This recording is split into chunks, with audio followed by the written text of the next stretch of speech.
இதுதான் first time நான் வந்து இங்க வந்து பாக்குறது. சாமியுடைய அழைப்பினால் அருள் இங்க வரக்கூடிய ஒரு சூழ்நிலை கிடைக்குது. தெய்வம் தான் அழைக்கிறேன். தெய்வத்தை கூட்டு போறதுக்கு ஒரு தெய்வம் தான் வேணும். அதனால தெய்வத்தின் மூலமாக இந்த இடத்தை கண்டுபிடிக்கிறதுக்கான வாய்ப்பு எனக்கு இளமுருக எல்லாருக்குமே கிடைச்சது ரொம்ப சந்தோஷமான விஷயம். ஆன்மீகத்தெல்லாம் வாழ்ந்தோம், ஆன்மீகத்தெல்லாம் பிறந்தோம், ஆன்மீகத்தெல்லாம் தொட்டுட்டு இருக்கோம்னு உங்களுக்கு சரி, நல்லா இளையராஜாவும் சரி, நாங்கள் சரி. அது இல்லாமல் எங்களுக்கு வேற வாழ்வு கிடையாது. கடவுள் எதிர்ப்பு கொள்கையெல்லாம் கிடையாது. கடவுள் தான் நடத்துவதெல்லாம் கடவுள் தான். ஆகையால் அவர் பைரவரை பார்த்தது இன்றைக்கிறது வேறு ஒரு தோற்றங்கள் உங்களுக்கு தோணலாம். ஆகவே எல்லாத்தையும் நடத்தி கொடுக்குற பொறுப்பை அவங்கள்ட்ட கொடுத்து வந்திருக்கோம். நாங்க அவங்க சொல்ற வேலையை செய்வோம். அவ்வளவுதான். உங்களை எல்லாம் பார்க்கறதுக்கு ரொம்ப சட்டமன்ற தேர்தல்ல அரசியல் இதுல வேணுமா? ஒரு பூஜைக்கு வந்திருக்கோம். சட்டமன்ற தேர்தலை அவர் பார்த்துக் கொள்வார். யார் வரணும் யார் வரக்கூடாது அப்படிங்கறத தீர்மானிக்கிறது கடவுளுடைய செயல்.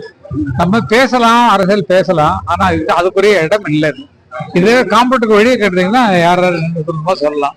கோவிலுக்கு கும்பிடுவதும் அதே பக்தியில இப்படி போவிட்டீங்கன்னா நல்லா இருக்கும். ஏன்னா ஊருக்காக வேண்டிட்டோம், உலகத்துக்காக வேண்டிட்டோம், எங்க ரசிகர்களுக்காக வேண்டிட்டோம், எங்க அண்ணனுக்காக வேண்டிட்டோம், தம்பிக்காக வேண்டிட்டோம், பிள்ளைகளுக்காக வேண்டிட்டோம், அப்படி வேண்டியதுக்கு தான் வந்திருக்கோம். இந்த இடத்துல வேற வேற கல் எறிஞ்சு நல்லா இருக்கிற தண்ணியை கலக்கி விட்டாங்க. இன்னும் ஜாஸ்தி ஆகணும். காரணம் என்ன? நமக்கு நம்பிக்கை குறைஞ்சிட்டு வருது. அந்த நம்பிக்கையை மேம்படுத்தணும். ஏன்னா எல்லாம் உள்ள இறைவன். நீங்க இப்ப நினைக்கிறது அடுத்த நேரம் ஒரு செயலா வருதுன்னு சொன்னா அது உங்களுடைய பொறுப்பு இல்லை. கடவுள் அந்த நேரத்தில் திணிக்கிறார் உங்களுக்கு. நீங்களே ஒரு கட்டுரை எழுத உட்காருங்க, அடுத்த வார்த்தை என்னன்னு தெரியாது. அதான் பேனல் வந்து உட்காருங்க, கடவுள் உங்களுக்கு கொடுத்த செய்தின்னு எடுத்துக்கிறோம்.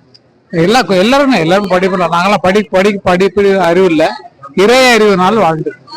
அத மாதிரி அவங்க நம்புறாங்கன்னா இறைவன் கொண்டு போய் சேர்க்க வேண்டிய இடத்த சேர்ப்பார்.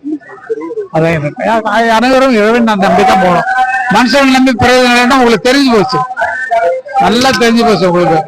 மனுஷங்களை நம்பி பெரிய ஆட்களை நம்பி ஒன்றும் பிரயோஜனம் இல்லை, நம்ம தான் பார்த்துக்கணும் அப்படிங்கிற மாதிரி உங்களுக்கு தெரிஞ்சு போச்சு. அதனால நம்புங்கள் இறைவனை.